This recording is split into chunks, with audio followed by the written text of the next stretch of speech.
Charles sat in his study on a rainy Thursday evening, surrounded by boxes of Diana's belongings that had been stored away for years. The palace had finally decided it was time to sort through her personal effects, and, as her former husband, he had been given the responsibility of going through her most intimate possessions. The task felt overwhelming, like reopening old wounds that had barely healed.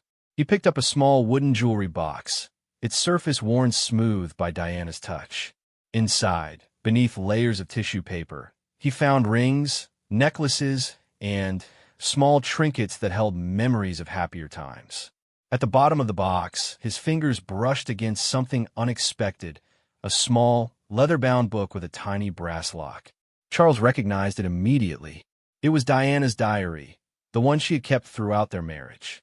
He had seen her writing in it countless times, usually late at night when she thought he was asleep. She would sit by the window in their bedroom, her blonde hair catching the moonlight as she poured her thoughts onto the pages. His hands trembled as he held the diary. The ethical part of him knew he shouldn't read it.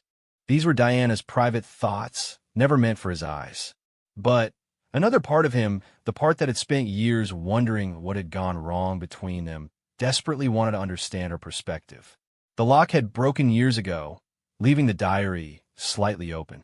Charles could see Diana's elegant handwriting on the visible page, and despite himself, he found his eyes drawn to the words. Before he could stop himself, he was reading. The first entry was dated shortly after their wedding. Diana's voice came through clearly in her writing, young and hopeful, describing her excitement about their new life together. She wrote about how handsome Charles looked in his morning suit, how nervous she had been walking down the aisle at St. Paul's Cathedral, and how she hoped they would be happy together. Charles felt a pang of nostalgia as he read her words. He remembered that day, too, the weight of expectation on both their shoulders, the cameras capturing every moment for the world to see. Diana had looked radiant, but he could see now in her writing that she had been terrified. As he continued reading, the entries began to reveal a side of Diana he had never fully understood. She wrote about feeling lonely in the palace, surrounded by staff and protocol, but lacking genuine human connection. She described trying to learn the rules and customs of royal life, often feeling like she was failing to meet expectations. One entry particularly struck him. Diana had written about a dinner party where she had accidentally used the wrong fork for her salad. Charles had corrected her quietly, thinking he was being helpful, but Diana's diary revealed how humiliated she had felt. She wrote that she had excused herself to cry in the bathroom, feeling like she would never be good enough for this world she had married into. Charles set the diary down for a moment, his heart heavy. He remembered that dinner, but he had no idea how deeply his correction had affected her. He had thought he was being supportive, helping her navigate the complex world of royal etiquette. Instead, he had made her feel small and inadequate. He picked up the diary again, unable to stop reading despite the growing discomfort in his chest. The entries continued chronologically, documenting the early months of their marriage. Diana wrote about her efforts to connect with Charles, planning romantic dinners that he often had to cancel for royal duties.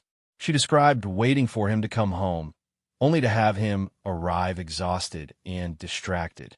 In one particularly heart-wrenching entry, Diana wrote about a night when she had planned a surprise for Charles.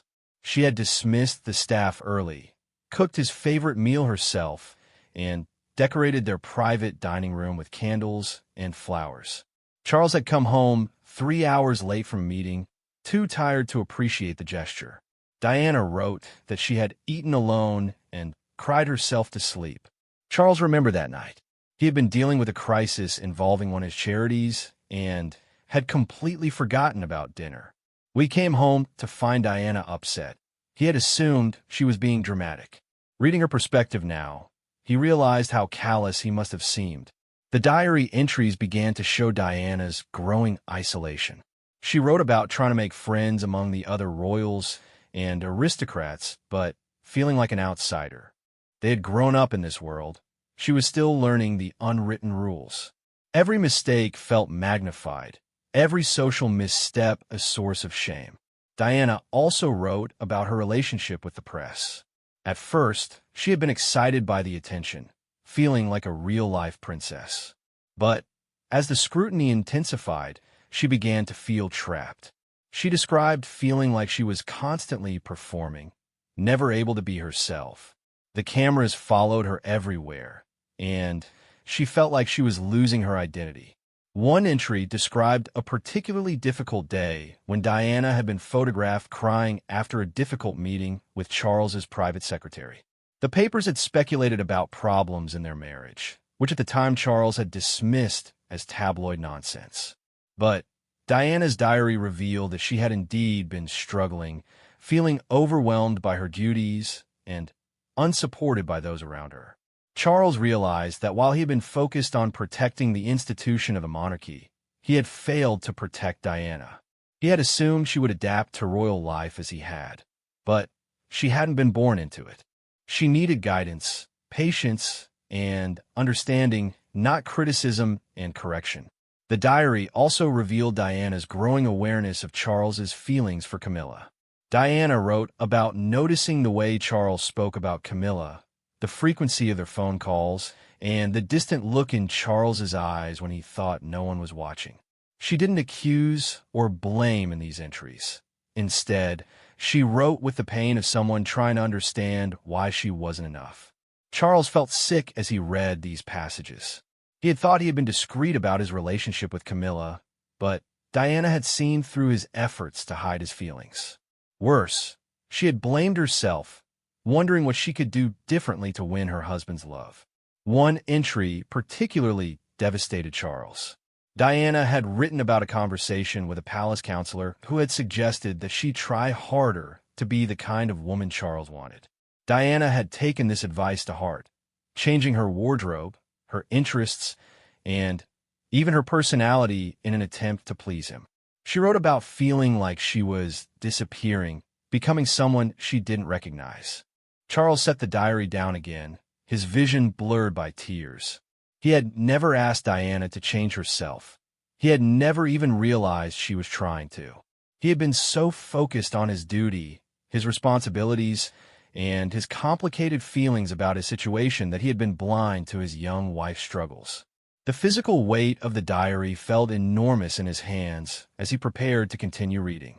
Each page revealed another layer of pain that Diana had hidden from him, from the public, and from the world. Charles began to understand that their marriage hadn't failed because of incompatibility or the pressures of royal life alone. It had failed because he had failed Diana as a husband, as a partner, and as a friend. He thought about all the times Diana had tried to reach out to him, all the moments when she had needed his support and understanding. Instead of providing comfort, he had often made her feel worse. Instead of being her ally in navigating royal life, he had unconsciously become another source of pressure and expectation. The rain continued to fall outside his study window, and Charles felt as though he was drowning in regret. The diary still had many pages left to read, and he dreaded what other revelations awaited him. Each entry was forcing him to confront the truth about his marriage, about Diana's pain, and about his own failures as a husband. Charles wiped his eyes and took a deep breath. He knew he had to continue reading, no matter how painful it became. Diana's words were giving him insights he had never had before, perspectives he had never considered. It was too late to change the past, but perhaps understanding Diana's experience could help him make peace with their shared history. As he turned to the next page, Charles braced himself for whatever truths Diana's diary would reveal next.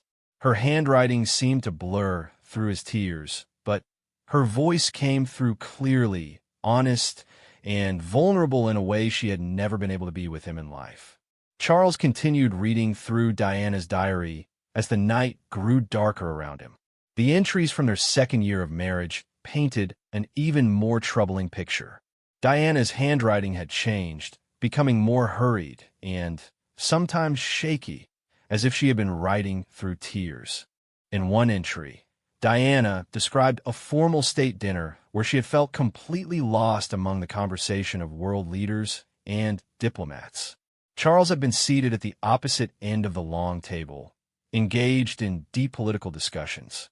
Diana wrote about sitting between two elderly ambassadors who barely acknowledged her presence, treating her like a decoration rather than a person with thoughts and opinions.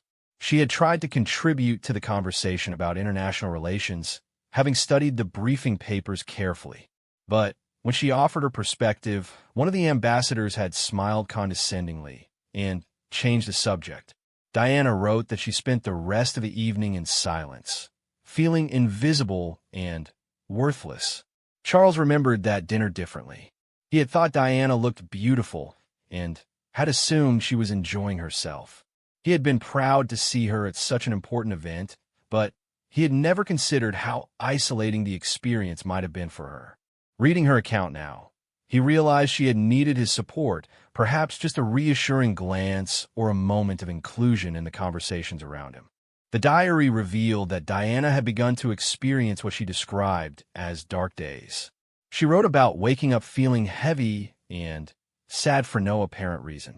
She described putting on her public smile and attending events while feeling empty inside. The constant scrutiny from the media and the pressure to be perfect were taking their toll on her mental health. Diana wrote about seeking help from palace staff, asking if she could speak to a counselor or therapist. She was told that such things weren't necessary for someone in her position and that she should simply focus on her duties. The suggestion that she might need professional help was dismissed as weakness, something that could damage the royal family's reputation if it became public knowledge. Charles felt his stomach turn as he read this. He had no memory of Diana asking for help, which meant the staff had never informed him of her request.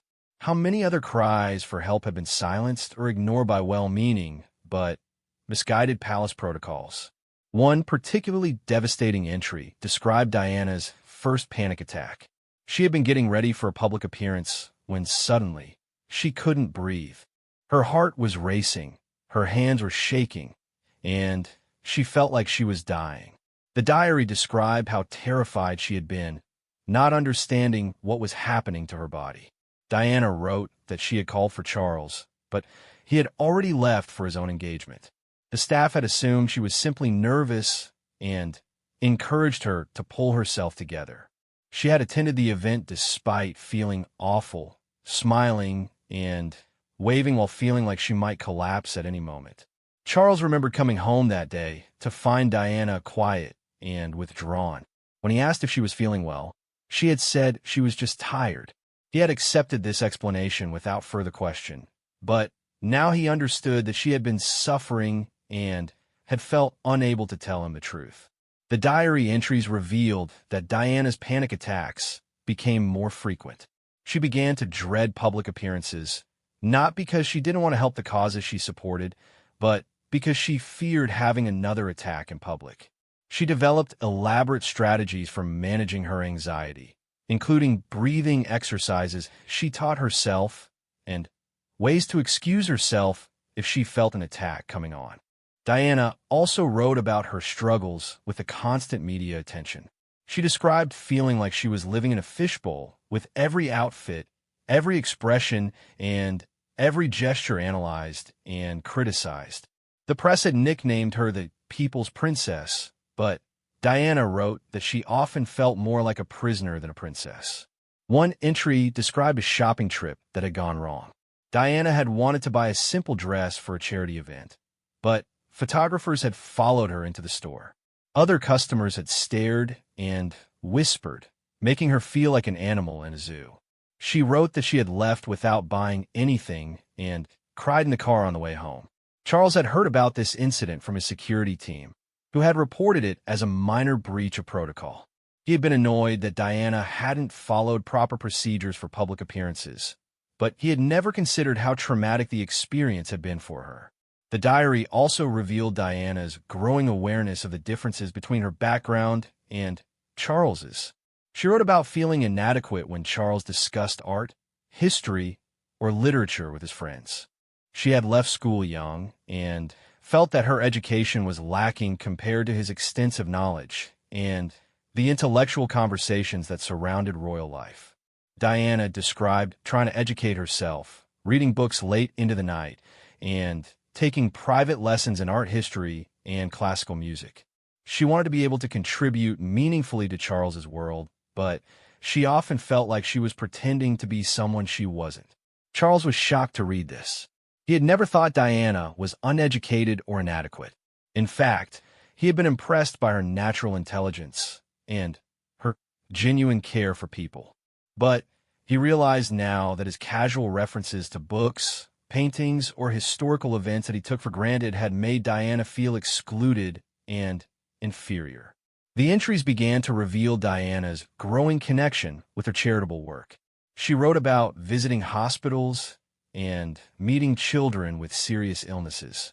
These encounters brought her genuine joy and gave her a sense of purpose.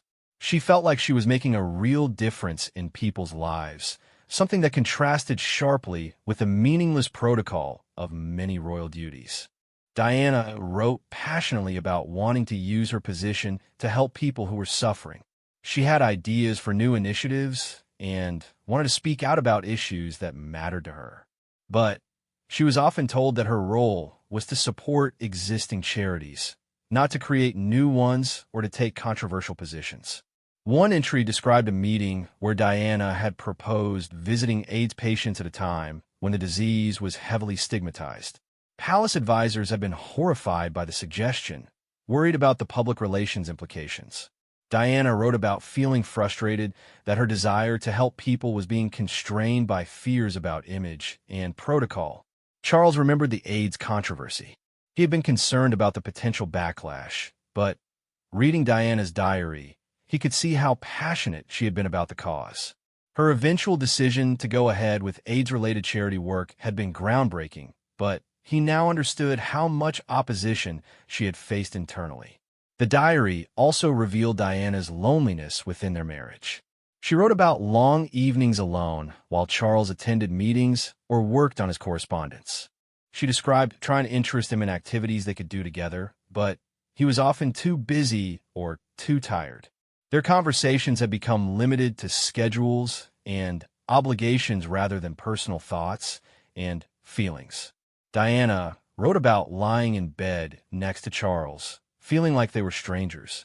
She described wanting to reach out to him to talk about her feelings and fears, but feeling like there was an invisible wall between them. She worried that if she shared her struggles, he would see her as weak or unsuitable for her role. One particularly painful entry described Diana's attempt to surprise Charles with a weekend getaway. She had arranged for them to visit a small cottage in Scotland, away from staff and obligations, hoping they could reconnect as a couple. Charles had canceled at the last minute due to an urgent matter involving one of his estates. Diana had gone to the cottage alone and spent the weekend walking and thinking. She wrote about feeling like she was mourning the marriage she had hoped for, the partnership she had dreamed of when she walked down the aisle. She began to accept that Charles might never love her the way she loved him. The realization that Diana had loved him deeply, despite everything, hit Charles like a physical blow. He had always known she cared for him, but reading her private thoughts revealed the depth of her feelings. She had genuinely tried to make their marriage work, not just for duty or appearances, but because she had loved him. Diana's diary entries also showed her growing awareness of palace politics and the complex relationships that surrounded the royal family. She wrote about feeling like she was always being watched and judged by courtiers who had served the family for decades. She felt like an outsider trying to navigate a world with unspoken rules and hidden agendas. One entry described a particular incident where Diana had been criticized for hugging a child during a hospital visit. The gesture had been spontaneous and heartfelt, but palace staff had told her it was inappropriate and undignified.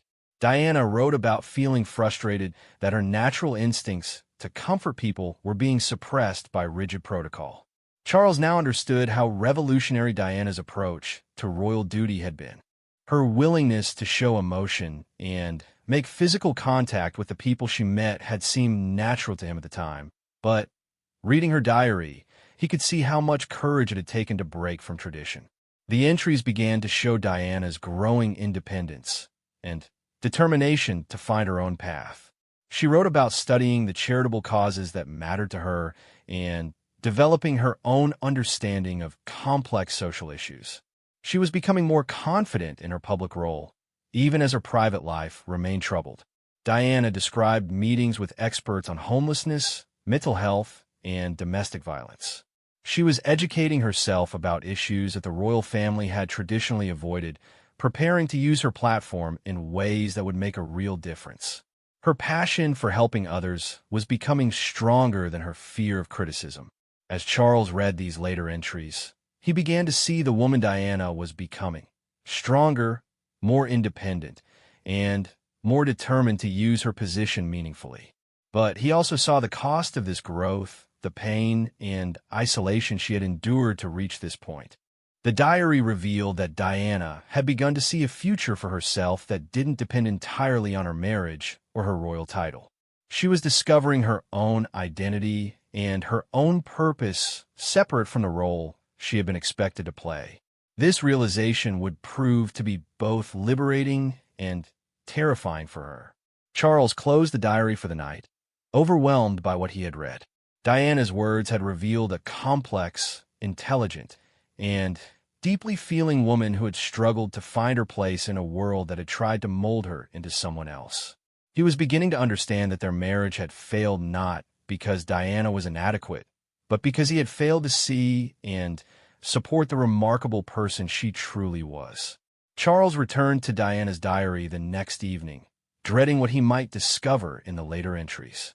The handwriting had become more erratic, sometimes flowing smoothly when Diana was feeling hopeful, other times appearing rushed and desperate when she was struggling with her emotions. The entries from their third year of marriage revealed a Diana who was fighting harder for their relationship, while simultaneously preparing herself for the possibility that it might not survive. She wrote about attempting to have serious conversations with Charles about their marriage, but these discussions often ended in frustration and misunderstanding. One entry described a particularly painful conversation where Diana had tried to express her feelings about their relationship. She had chosen her words carefully, not wanting to sound accusatory or demanding. She told Charles that she felt distant from him and asked if they could spend more time together as a couple, away from royal duties and public appearances. Charles remembered this conversation, but his memory of it was completely different from Diana's account. He had interpreted her request as criticism of his work ethic and dedication to his royal duties. In the diary, Diana wrote that Charles had responded defensively, explaining how important his work was and how she needed to understand the weight of his responsibilities. Diana had tried to clarify that she wasn't asking him to neglect his duties, only to make some time for their marriage. But Charles had seemed to view her request as selfish and unrealistic. The conversation had ended with both of them feeling frustrated and misunderstood, and they hadn't attempted another serious discussion about their relationship for months. Reading Diana's account, Charles realized how completely he had missed her point. She hadn't been attacking his commitment to his role. She had been trying to save their marriage. His defensive response had shut down communication between them just when they needed it most. The diary revealed that Diana had begun to experience what she described as the darkness more frequently. She wrote about days when getting out of bed felt impossible, when the weight of her sadness made even simple tasks feel overwhelming. She had developed elaborate strategies for hiding her depression from the public and even from the palace staff. Diana described putting on makeup to cover the signs of crying, practicing her smile in the mirror before public appearances, and developing excuses for why she might seem tired or withdrawn. She had become an expert actress, performing the role of the happy princess while battling despair in private. One entry detailed a day when Diana had attended 3 public events while feeling suicidal. She wrote about standing in front of crowds, cutting ribbons, and making small talk while internally planning how she might end her life. The contrast between her public persona and her private anguish was heartbreaking to read. Charles had to set the diary down several times as he read these entries. The idea that Diana had been contemplating suicide while appearing happy and engaged in public was almost impossible to comprehend. He tried to remember signs he might have missed, but Diana had become so skilled at hiding her pain that he had noticed nothing. The diary also revealed Diana's growing understanding of Charles's relationship with Camilla. She wrote about finding letters, overhearing phone conversations, and noticing the way Charles's mood improved after certain meetings or calls. Diana didn't express anger in these entries. Instead, she wrote with the resignation of someone who was finally accepting a painful truth. One particularly devastating entry described Diana finding a photo of Camilla in Charles's wallet. She had been looking for some cash when she discovered it tucked behind his identification cards. Diana wrote that she had stared at the photo for a long time. Finally, understanding that she was not her husband's choice, had never been his choice, and would never be able to change that fact. Diana described putting the photo back exactly where she had found it, and never mentioning the discovery to Charles. She wrote that she felt like she was living with a ghost, competing with a love that had existed long before her marriage, and would continue regardless of what happened between her and Charles. Charles felt nauseated reading this passage. He had carried that photo as a reminder of happier times, never considering that Diana might find it or what it would mean to her if she did. His thoughtlessness had caused her profound pain, while she had suffered in silence to protect his feelings. The entries revealed that Diana had begun reaching out to friends and family for support, but she found that many people either couldn't understand her situation or were reluctant to become involved in royal marital problems. Some friends had advised her to simply accept her circumstances and focus on her duties, while others had suggested that she try harder to win Charles's love. Diana wrote about feeling isolated even among people who cared about her. The unique pressures of royal life meant that few people could truly understand what she was experiencing. She felt like she was drowning while surrounded by people who could only offer advice that showed they didn't grasp the complexity of her situation. One friend had suggested that Diana should have an affair of her own to make Charles jealous. Diana wrote about being shocked by this suggestion, not because she was naive about infidelity, but because she still loved Charles and hoped their marriage could be saved. The idea of betraying him felt wrong, even though she knew he had already betrayed her. The diary also documented Diana's growing relationship with her sons, William and Harry. She wrote about how being a mother gave her life meaning and purpose when everything else felt hopeless. She described their laughter, their questions, and their unconditional love as bright spots in her darkest days. Diana was determined to be a different kind of royal parent than previous generations. She wrote about wanting to give her sons normal experiences, taking them to McDonald's, letting them ride public transportation, and exposing them to people from all walks of life. She wanted them to understand that their privilege came with responsibilities to serve others. The diary revealed Diana's fears about how the breakdown of her marriage might affect her children.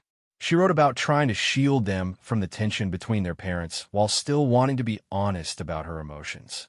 She worried that her sadness might damage them, but she also didn't want to pretend that everything was perfect when it clearly wasn't. Charles was moved by Diana's devotion to their sons and her thoughtful approach to parenting. He had often been critical of her unconventional methods, preferring more traditional approaches to royal child-rearing. Reading her reasoning now, he could see the wisdom in her desire to raise children who were both royal and human. The entries began to show Diana's growing awareness that her marriage might not survive and her determination to prepare herself for independence. She wrote about secretly taking courses to improve her education, learning about finances and legal matters, and developing her own network of advisors and supporters. Diana described feeling guilty about these preparations, as if planning for a life without Charles was a betrayal of their marriage vows. But she also wrote about the empowerment that came from developing her own capabilities and not being entirely dependent on the royal system for her identity and security. One entry revealed that Diana had begun keeping a separate bank account, something that would have been scandalous if discovered by palace officials. She was saving money from her personal allowance and gifts, creating a small safety net that would give her options if she ever decided to leave her marriage. The diary also documented Diana's evolving understanding of the media and how to use it effectively. She had initially been overwhelmed by press attention, but she was learning to see publicity as a tool that could help her causes and potentially protect her if her marriage continued to deteriorate. Diana wrote about carefully cultivating relationships with certain journalists who seemed sympathetic to her perspective. She was learning to give strategic interviews and allow strategic photographs that would present her in a favorable light. She was becoming sophisticated about public relations in a way that would have shocked the traditional palace press office. The entries revealed Diana's growing frustration with the constraints of royal protocol when it came to her charitable work. She wrote about wanting to speak out about controversial issues like mental health, domestic violence, and the treatment of AIDS patients, but being told that these topics were too political or sensitive for royal involvement. Diana described a meeting where she had proposed visiting women's shelters to highlight the issue of domestic violence. Palace advisors had been concerned about the implications of a royal figure being associated with such a controversial topic. Diana wrote about feeling furious that the royal family's reputation was considered more important than helping vulnerable people. Despite the opposition, Diana was becoming more determined to use her platform meaningfully. She wrote about studying the issues that mattered to her, consulting with experts, and developing her own informed opinions. She was no longer content to simply appear at charity events. She wanted to be a genuine advocate for change. The diary revealed that Diana had begun to see her royal title as both a burden and an opportunity. While the constraints and expectations were often suffocating, her position also gave her a unique platform to draw attention to causes that might otherwise be ignored. She was learning to navigate the system to achieve her goals, even when it meant challenging traditional approaches. One entry described Diana's visit to a hospice for AIDS patients, one of the first times a royal had made such a visit. She wrote about the controversy that preceded the visit and the criticism she faced from some quarters. But she also described the profound impact of meeting patients who had been abandoned by their families and society. Diana wrote about holding the hand of a young man who was dying alone, comforting his mother who had been ostracized because of her son's illness, and challenging the stigma that surrounded AIDS by simply showing compassion and human connection. She realized that sometimes the most powerful thing she could do was simply be present and show that she cared. The entry about the AIDS hospice visit marked a turning point in Diana's understanding of her role and her power. She wrote about feeling more confident in her ability to make a difference and more determined to use her position to help marginalized people, regardless of the criticism she might face. As Charles read these later entries, he began to see how Diana had evolved from the young, uncertain woman who had entered their marriage into someone with her own vision and purpose. She was finding her voice and her strength, even as their relationship continued to deteriorate. The diary revealed a woman who was simultaneously breaking apart and becoming stronger, learning to survive in a hostile environment while never losing her compassion for others. Diana was discovering who she truly was, separate from her role as Charles's wife or the mother of future kings. Charles realized that while he had been focused on his own duties and struggles, Diana had been fighting battles he had never even recognized. She had been developing into a formidable force for good while dealing with depression, anxiety, and the breakdown of her marriage. Her strength was remarkable, and his failure to see and support it was devastating. The final section of Diana's diary was the most difficult for Charles to read.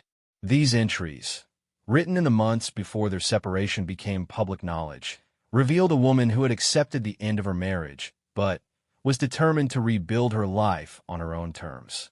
The handwriting had changed again, becoming steadier and more confident, as if Diana had found an inner strength she didn't know she possessed. One of the most powerful entries described Diana's decision to seek professional help for her mental health, despite the palace's previous resistance to such measures. She had quietly arranged to see a therapist, paying for the sessions herself to avoid any official record that might be used against her later. This decision marked a turning point in her journey toward emotional independence. Diana wrote about the relief of finally having someone to talk to who understood the complexity of her situation without judgment. Her therapist helped her understand that her depression and anxiety were normal responses to abnormal circumstances, not personal failings or weaknesses.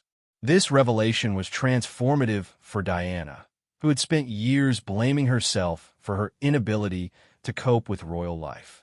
The therapy sessions also helped Diana recognize patterns in her relationship with Charles that she had previously accepted as normal. She wrote about understanding for the first time that emotional neglect was a form of harm, that her feelings were valid, and that she deserved to be treated with respect and consideration by her husband. Charles paused in his reading, struck by the realization that Diana had sought help and found healing without his knowledge or support. While he had been oblivious to her struggles, she had been actively working to improve her mental health and build resilience. Her strength and determination were humbling. The diary revealed that Diana had begun making concrete plans for her future, including her life after separation. She wrote about consulting lawyers discreetly, understanding her rights regarding her children, and exploring what kind of life she might build for herself outside the constraints of royal marriage. These weren't vengeful or angry preparations. Diana wrote with the clarity of someone who had accepted reality and was taking practical steps to protect herself and her sons. She was finally putting her own well-being first, something she had never allowed herself to do before.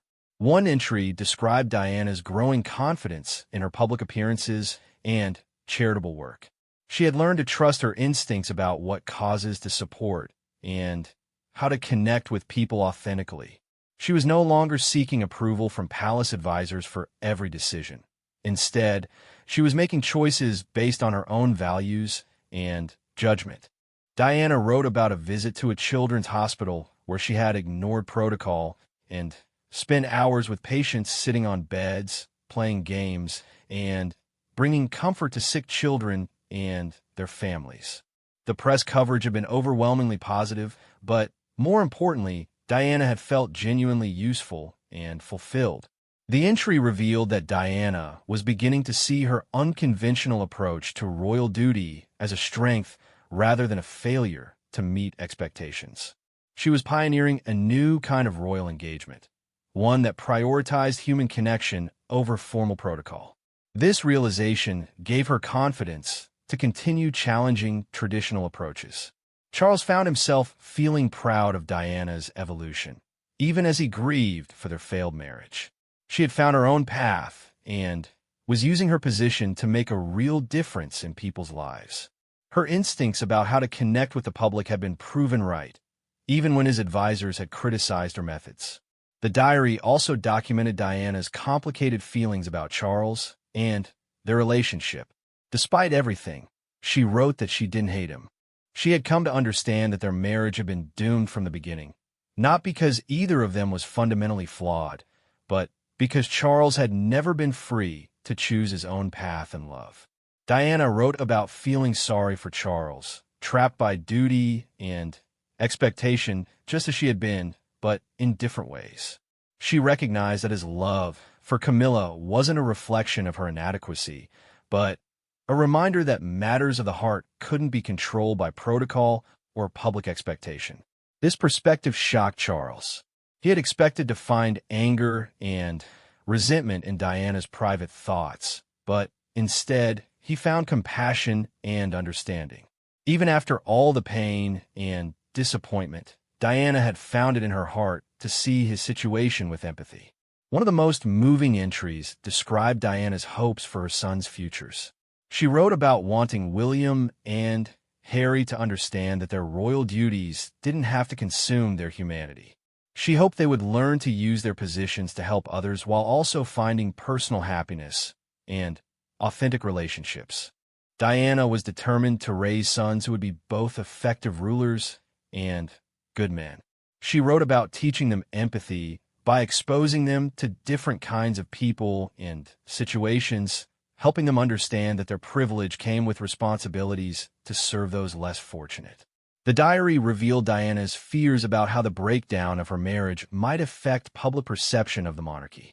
She genuinely cared about the institution, despite her personal struggles within it. She wrote about wanting to find a way to separate from Charles that would minimize damage to the royal family while still protecting her own interests and those of her children. Diana had begun to understand that she could serve the monarchy better by being authentic about her struggles than by pretending everything was perfect. Her openness about her experiences might help modernize the royal family's relationship with the public and make them seem more human and relatable. The entries showed Diana developing a vision for her post-royal life that was both practical and idealistic. She wanted to continue her charitable work, but with more freedom to choose causes that mattered to her personally. She dreamed of traveling the world as an ambassador for humanitarian causes, using her fame to draw attention to suffering and injustice. Diana wrote about her growing understanding of global issues like poverty, disease, and conflict. She had begun studying these problems seriously, consulting with experts, and developing informed opinions about how to address them. She was preparing herself to be more than just a celebrity presence at charity events. One entry described Diana's secret meeting with representatives from several international aid organizations. They had approached her about becoming a goodwill ambassador, recognizing that her celebrity could bring unprecedented attention to their work. Diana was thrilled by the possibility of doing meaningful work on a global stage. The diary also revealed Diana's efforts to maintain relationships with Charles's family members who had shown her kindness over the years. She wrote about her affection for several relatives who had tried to support her during difficult times, and her sadness that separation from Charles would likely mean losing those relationships as well. Diana was particularly concerned about her relationship with the Queen, who had always been formal but fair in their interactions. She wrote about respecting the Queen's impossible position, caught between loyalty to her son and recognition of Diana's value to the monarchy. The final entries in the diary showed Diana at her strongest and most determined. She had accepted that her marriage was ending, but she had also discovered her own power and potential. She was no longer the frightened young woman who had entered royal life. She was becoming a force for positive change in the world. Diana wrote about feeling excited about her future for the first time in years. Despite the sadness of her failed marriage and the challenges ahead, she was looking forward to building a life that reflected her own values and priorities. She was ready to be herself, fully and authentically, regardless of public opinion. One of the last entries described Diana's final attempt to have an honest conversation with Charles about their future. She had approached him calmly and directly, acknowledging that their marriage wasn't working and suggesting they discuss separation terms that would be fair to everyone involved, especially their children. Diana wrote that Charles had seemed relieved by her directness, as if he too had been struggling with how to address their marital problems. For the first time in years, they had an honest conversation about their feelings and their future, treating each other with respect and consideration. The diary ended with Diana expressing cautious optimism about what lay ahead. She was sad about the failure of her marriage, but proud of the woman she had become through surviving it. She was ready to face whatever challenges awaited her with courage and determination. Charles closed the diary and sat in silence for a long time. Diana's final entries had shown him a woman of remarkable strength and resilience who had found her purpose despite overwhelming obstacles. She had grown from a naive young bride into a sophisticated humanitarian with global vision and impact. The diary had revealed truths that were painful but necessary for Charles to understand. He had failed Diana as a husband, not because he was evil or deliberately cruel, but because he had been blind to her needs and struggles. His focus on duty and tradition had prevented him from seeing the remarkable woman who was trying to build a life beside him. Most devastatingly, Charles realized that Diana had possessed qualities that could have made their marriage successful if he had been able to recognize and nurture them. Her compassion, her intuitive understanding of people, and her desire to use her position meaningfully were exactly what the monarchy needed to remain relevant in the modern world. Diana had tried to love him, to understand him, and to build a partnership with him. When that failed, she had found the strength to love herself enough to build a meaningful life despite their failed marriage. Her journey from victim to victor was inspiring, but it also highlighted everything Charles had lost through his inability to see and appreciate what he had. As Charles sat surrounded by the remnants of Diana's life, he understood that reading her diary hadn't just revealed her secrets. It had forced him to confront his own failures and limitations. The woman whose private thoughts he had just read was someone he was only now beginning to truly know, years too late to matter. The rain had stopped outside his window, and the first light of dawn was beginning to appear on the horizon. Charles felt exhausted, but strangely grateful for the painful journey through Diana's private thoughts. Understanding her perspective couldn't change the past, but it gave him a deeper appreciation for the remarkable woman she had been and the legacy she had left behind. Diana's diary had revealed not just her secrets, but the truth about their relationship and his own shortcomings as a husband and partner. The knowledge was devastating, but it was also a gift, a final opportunity to understand and honor the woman who had tried so hard to make their impossible marriage work.